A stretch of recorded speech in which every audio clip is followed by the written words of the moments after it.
इस वक्त हम बात करेंगे कांटेदार मुकाबले की जो कि कल हुआ है। नवाज शरीफ का कमबैक हुआ है, लेकिन it was a very tough competition. Nawaz Sharif थे और ऑब्वियसली अगर देखा जाए तो एक टफ कंपटीशन के बाद वो आप 7 साल के बाद एक बार फिर नून लेके बिला मुकाबला सदर लेकिन उन्होंने पता एक बात की है, उन्होंने कहा है कि आप जश्न मनाएं, कारकुनों से कहा जश्न मनाएं, इस बात के लिए नहीं कि मैं सदर बन गया हूँ। कहते हैं इस बात के लिए कि साकिब निसार का फैसला रद्दी की टोकरी में गया। यानी उन्होंने बहुत तनकीद की है जजेस पे, उन्होंने बहुत तनकीद की है निज़ाम पर। तो ज़रा इस पर अब ये सवाल उठ रहा है कि नवाज शरीफ साहब का जो बयानिया है, क्या वो अब मज़ाहमत का बयानिया ही होगा या मफाहमत की तरफ जाएंगे? हाँ, ये एक बुनियादी सवाल तो यही है। इस पर बात कर लेते हैं। सीनियर तज्ज़ियाकार आमिर इलियास राणा साहब आज हमें ज्वाइन कर चुके हैं। शुक्रिया, आपने वक्त दिया। आमिर साहब, 7 साल बाद नवाज शरीफ साहब का वापस पार्टी के सदर बन जाना, how do you see that? और क्या वाकई जो उनका एक मिजाज है वही मिजाज नजर आएगा या कि थोड़ी तब्दीली हो सकती है उनके मिजाज में? चूंकि ज़ाहिर है कल जिस तरह तनकीद किया, बहुत खुल के तनकीद किया उन्होंने, इमरान खान पर भी किया है, सिस्टम पर भी किया है, जजेस पर भी किया है और इवन शहबाज शरीफ साहब ने भी किया है। देखें, वो जो आप स्टार्ट में कर रहे थे ना कि नवाज शरीफ बमुकाबला नवाज शरीफ, वैसे तो वो ठीक है, एक गपशप लाइट, लेकिन जहन में रखें कि नवाज शरीफ को तो 99 के बाद भी पार्टी से निकाल दिया गया था, कवानीन बना दिए गए थे और नवाज शरीफ 2008 में दोबारा पहली दफा अपनी पार्टी के दोबारा सदर बने थे। ठीक है बात। अच्छा, अब दूसरी बात यह है कि वो दोबारा 6 साल के बाद अपनी पार्टी के फिर सदर बने और ये कमबैक उनका पहली दफा नहीं हुआ। बिल्कुल सही। और नवाज शरीफ की आप तरजीहात को अगर देखें, उन्होंने कभी गालियां नहीं बकी, मुगलजात नहीं किए, लोगों पे दुश्मन तराजियां नहीं की, अपने मौकफ पे डट के गुफ्तगू की है। उसमें कभी वो मौला जट नहीं बनते हुए आपको नजर आए। देखें, जब अदलिया के साथ बातचीत हो या एस्टेब्लिशमेंट के साथ बातचीत हो, उन्होंने जब राहिल शरीफ को एक्सटेंशन नहीं दी तो कोई नारे तो नहीं लगाए थे, लेकिन राहिल शरीफ और उनकी पूरी टीम नवाज शरीफ पे डॉन लीक्स, पनामा, उस पर लेके चढ़ दौड़ी थी और एक्सटेंशन लेना चाह रही थी। उन्होंने नहीं दी और कोई बयान नहीं दिया और पूरी टीम को बुला के खाना दे के खुदा हाफिज किया, उसी तरह जिस तरह ज़हीरुल इस्लाम को किया। उन्होंने ज़हीरुल इस्लाम जनरल का कल नाम लिया कि इमरान खान से पूछा, आप बताएं कि वो थर्ड फोर्स कौन सी बना रहे थे? ज़ाहिर है 2014 के धरने के मेहमान थे वो। बिल्कुल। अब आप देखें कि फर्क क्या है नवाज शरीफ की सियासत में कि वो बुर्दबारी से चलते हैं, इमरान खान गुस्से में चलते हैं। उन्होंने मीर जाफर मीर सादिक बनाया, पूरी पाक फौज पे 9 मई को उनकी पार्टी के लोगों ने हमले किए। उसको एक तरफ वो फॉल्स फ्लैग ऑपरेशन कहते हैं, दूसरी तरफ कहते हैं कि हमारे लोग जो हैं उसमें इन्वॉल्व, उनको आप सजाएं दें, हमारा उनसे कोई ताल्लुक नहीं। मतलब ये अजीब काम था कि एक ही वक्त में सारे पाकिस्तान में लोग पीटीआई के हमले कर रहे हैं और वो कहते हैं कि ये फॉल्स फ्लैग ऑपरेशन था। यानी इनके सेनेटर, इनके एमएनएज बयान दे रहे थे। अब आप आ जाएं कि नवाज शरीफ क्या गुफ्तगू कर रहे हैं। नवाज शरीफ ने माजी का दुखड़ा रो के बताया कि अगर हम ठीक चलते तो पाकिस्तान ये ना होता। कल आपको पता है कि यौम तकबीर भी था और इंडिया ने जो हैजान बर्पा किया था 11 मई 98 को धमाके करके, और वो कह रहे थे आज़ाद कश्मीर भी तुमसे लेंगे और तुम्हें बोलने नहीं देंगे, और नवाज शरीफ ने काज़किस्तान से ही हुक्म दिया था कि हम धमाके करेंगे। और उस वक्त के जो आर्मी चीफ थे वो इसमें मतलब उनकी मुखालफत नहीं थी, लेकिन वो तैयार भी नहीं थे। नेवी के चीफ गुमगू की कैफियत में सिर्फ परवेज मेहदी कुरैशी वो खुल्लम खुल्ला बातें कर रहे थे कि जी आप कहें हम वहां पे छोड़ आएंगे, जाके एटम बम भी वहां पे मार आएंगे। और आपको पता है 6 अप्रैल 98 को गौरी मिसाइल का वो तजर्बा हुआ था, यानी एटमी धमाकों से आप समझ लें कि 1 महीना 20 दिन पहले जो मद्रास तक को मार कर सकता था, ये पाकिस्तान का पहला लॉन्ग रेंज मिसाइल था। ऐसा शख्स फिर जिसको आप कह दें जी हाईजैकर है, फलां है, क्योंकि ताले आजमाई उनके जहन में घूमी हुई थी मुशर्रफ साहब के और उन्होंने मुल्क पे कब्जा किया। वो उसके बावजूद आके सुप्रीम कोर्ट का एक ऑर्डर था कि इनके खिलाफ ट्रायल होना चाहिए। वो अदालत गए थे, कोई वो तो नहीं, कोई मावरा अदालत तो काम नहीं हो रहा था। जनरल राहिल शरीफ ने अपनी आर्मी चीफशिप के 1 महीना और 4 दिन के बाद जनरल राहिल शरीफ ने उनको बचाया, जनरल मुशर्रफ को, AFIC ले गए और उसके बाद मुल्क के बाहर चले गए, फिर वो नहीं आ सके। आप देखें उसके बाद क्या क्या हुआ, उन्होंने क्या क्या भुगता नवाज शरीफ ने। इसके बावजूद वो गिला शिकवा करना बुराई है कि या वो अच्छाई है जो आप मार धाड़ के बयानात सुनते हैं। वो कह रहे हैं अपनी बेटी को और अपने भाई को कि भाई देखो आपने इस मुल्क को संवारना है, इस मुल्क को बनाना है। पार्टी को वो तंजीम साजी के लिए कह रहे हैं कि जी आप मेरे साथ मुनज़्ज़म होके चलें। मीटिंग्स तो वो कर ही रहे हैं।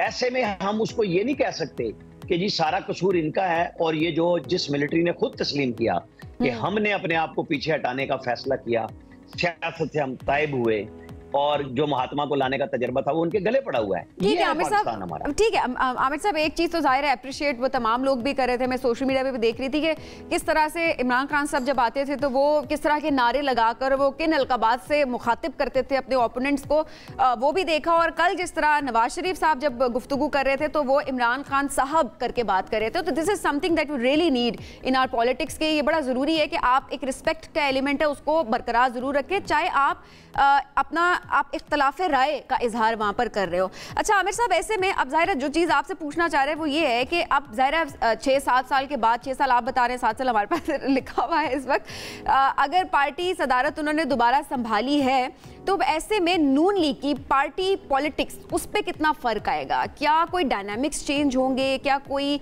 पार्टी के अंदर सियासत में कोई फर्क आएगा? आप इसको किस तरह देख रहे हैं? देखिए, एक शख्स जिसके नाम पे पार्टी है, PMLN रजिस्टर्ड है, यानी नवाज, उसको आपने, जिसका नाम आपने स्टार्ट में लिया साकिब निसार साहब, उन्होंने लिया, उनके हाथ के वो लगाए हुए सेक्रेटरी ला थे, खालिद अनवर उनके ला मिनिस्टर थे, जिनके अजीज इस वक्त मुनीब अख्तर जो 4थे नंबर पे थे सिंध हाई कोर्ट में, उनको साकिब निसार साहब सुप्रीम कोर्ट में लेके आए थे। वो बिल्कुल गैर मामूली जज हैं, काबिल हैं, लेकिन सीनियरिटी का असूल उन्होंने खुद पहले उनके लिए पामाल किया था। ये वो चीजें हैं जो साकिब निसार साहब ने पूरी सुप्रीम कोर्ट में अपने टेन्योर में शुरू की और वो उसको लेके चलते रहे। मनपसंद जजेस की तकरीरी और मनपसंद फैसले, जहां पे धमकियां भी लगाई जाती थी और तमाम जो PMLN के लोग थे उनको बाकायदा तौर पे ललकार के एक चीफ जस्टिस की शान के खिलाफ था और वो उनको जवाब देते थे सियासी अंदाज में, क्योंकि तौहीन अदालत का इख्तियार था ना उनको, और उन्होंने 3 लोगों को सजाएं भी दी उसमें, इसमें कोई शक नहीं है। आज अगर हमें और आपको सबको ये फील हो रहा है कि पाकिस्तान को कैसे बनाना है, तो फिर उन्होंने जनरल मुशर्रफ जिन्होंने तख्ता उल्टा उनकी फांसी की सजा पे चले गए थे, उन्हें भी मुशर्रफ साहब के अलावा कभी नहीं पुकारा। पुकार यही है कि सब लोगों को अपने अपने अपने इख्तलाफ सामने रखते हुए खुला बात करनी चाहिए कि कोई ऐसी बात नहीं है जो बैठ के तय नहीं हो सकती, क्योंकि कोई किसी के बंदे मार के नहीं आया हुआ। इख्तलाफ सियासी ही होना चाहिए, सोच इख्तलाफ सब कुछ, उसको एक दायरे में रह के मुखालफत करनी चाहिए। दुश्मनी का रंग नवाज शरीफ और बेनजीर भुट्टो ने दिया, उन्होंने मिसाके जमहूरियत किया, बहुत कुछ सीखा, सियासी लड़ाइयां होती हैं, बिलावल ने अभी बहुत कुछ की, लेकिन फिर बैठ गए। ये नहीं होना चाहिए कि हम ताने दे दे के मार दें। आज इमरान खान को ये सोचने की बात है कि जिस मौलाना फजलुर रहमान के दर पे वो बार बार अपनी पार्टी की लीडरशिप को भेज रहे हैं, उनके बारे में क्या कहते थे। तो जब DG ISPR आपको कह रहे हैं कि हमारे पास से तो माफी, ये 9 मई पे तब है जब आप माफी मांगेंगे, यानी जो उनका इकबाल करेंगे, बातचीत आप उनसे जाके करेंगे जो हुकूमत बैठी हुई है। तो अगर वो समझ रहे हैं कि वो जो बजट की धमकी लगाई है और वो अपने जोर से बजट नहीं पास होने देंगे, तो फिर तो ठीक है, फिर तो इनकलाब आ गया। और अगर वो नहीं आता तो फिर वो किससे बात करेंगे? फौज तो बात नहीं करना चाह रही और खुला नहीं करना चाह रही और कोई रास्ता नहीं दे रही। तो रास्ता वही है जो अली अमीन गंडापुर ने SIFC में अपनाया है कि वहां जाके आप मुनासिब रवैया बात करें। ये सूबे के हक की बात की है, देखिए हक की बात करें, मुनासिब रवैये के साथ बात करें। आपको सब आएंगे इस तरफ। देखे ना, प्राइम मिनिस्टर ने अपने उसको इंटीरियर मिनिस्टर को डाल दिया, जिसका नाम मोहसिन नकवी है, जिसको उन्होंने कहा कि नहीं मैं वजीर दाखिला से मिला, लेकिन उनकी पार्टी क्या कह रही है, ये मोहसिन नकवी हमारा दुश्मन है जिसने हमारे साथ सब कुछ पंजाब में किया। ये रवैये बताते हैं कि जहां आपके ऊपर मसला आ रहा है आप वहां फौरन दुबक के चुप करके बात कर लेते हैं, और बाकी जगह पे आप समझते हैं कि नहीं हमें दबाना पड़ेगा, हम दबाएंगे। क्या दबाने का असर KP और पंजाब असेंबली तोड़ने के बाद कुछ हुआ? इनको मिला कुछ? क्या सुप्रीम कोर्ट ने जब 14 मई की इलेक्शन की डेट दी, क्या वो इलेक्शन हो गया? उसके बाद 27 सफ़े का सुप्रीम कोर्ट ने फैसला दिया, क्या उस पर अमल हो गया? आप एक ऐसी कुव्वत से लड़ाई लड़ने जा रहे हैं जो समझा रही है आपको कि जो माजी में हो गया, आगे चलने के लिए अपना रास्ता सियासी बनाएं। और आगे चलने के लिए जो रास्ता सियासी जो अपनाना है आमिर साहब, इसमें ज़ाहिर है चूंकि एक नवाज शरीफ साहब ने भी कल कहा कि बिल्कुल वो अपनी गलतियां माने, वो ये माने कि 2014 में वो कैसे आए थे, वो धरने के किरदारों को बिल्कुल कहें कि वो हमारे साथ थे, तो फिर हम आगे चलते हैं, फिर हम बात करते हैं। एट द सेम टाइम आपने खुद कह दिया, DG ISPR का हवाला देकर के वो खुद कहते हैं कि आप पहले माफ़ी मांगे फिर आगे बढ़ेंगे, लेकिन बहरहाल बात सियासी कुव्वत से करनी पड़ेगी। अब ऐसे में आरिफ अलवी साहब ये बात करते हैं कि हम बात कैसे कर लें फॉर्म 47 वालों से जिनके हाथ में कुछ नहीं है। वो ये बात कहते हैं कि अगर हमें ये ताना दिया जाता है कि हमें फ़ौज लेकर आई या फ़ौज ही सपोर्ट करती रही है, तो 8 फरवरी को तो फौज है, कोई बंदा लोगों को लेकर बाहर नहीं निकला, लोग तो खुद निकले अगर वोट दिया उन्होंने पीटीआई को।